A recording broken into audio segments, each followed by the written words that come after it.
নমস্কার বন্ধুরা, এমএসএল এর আরেকটি নতুন ব্লগে তোমাদের সকলকে স্বাগত জানিয়ে ব্লগটা স্টার্ট করলাম। আশা করি তোমরা সকলে ভালো আছো আর আমিও মোটামুটি ভালোই আছি।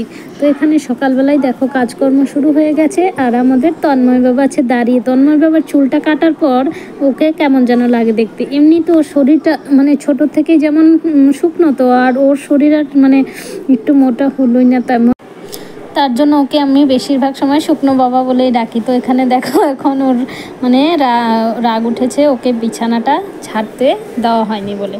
তো এখানে কতগুলো কাপড়, আর ওইখানে দেখো যতই আমি চেষ্টা করি এই জায়গাটা মানে পরিষ্কার রাখার, কিন্তু আবার কাপড় জমেই যায়। মানে এখন যেহেতু বর্ষাকাল, তো কাপড় এক পোর্শনে শুকিয়ে যাওয়ার পর এনে এখানটায় রাখা হয়, আবার আরেক পোর্শনে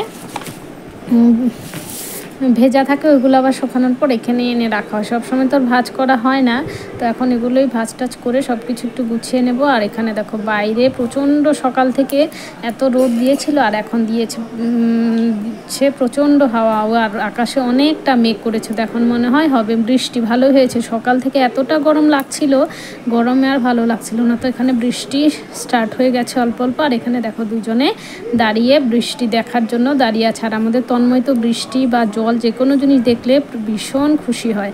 তার এখানে দেবজিৎ দেখছে মোবাইল, আর এদিকে ও করে একটু হাই করে দিল। আর এখানে দেখো বাবার কোলে বসে, এই দেখো দুইজন এত আরামে বসে টিভি দেখছে।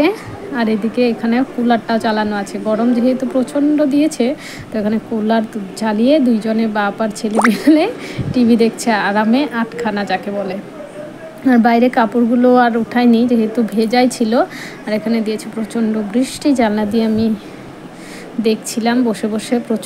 প্রচণ্ড রোদের পরে বৃষ্টিটা ভালোই লাগছে। তো আজকে এখানেই ব্লগটা এন্ড করবো, দেখা হবে আবার নতুন একটা ব্লগে।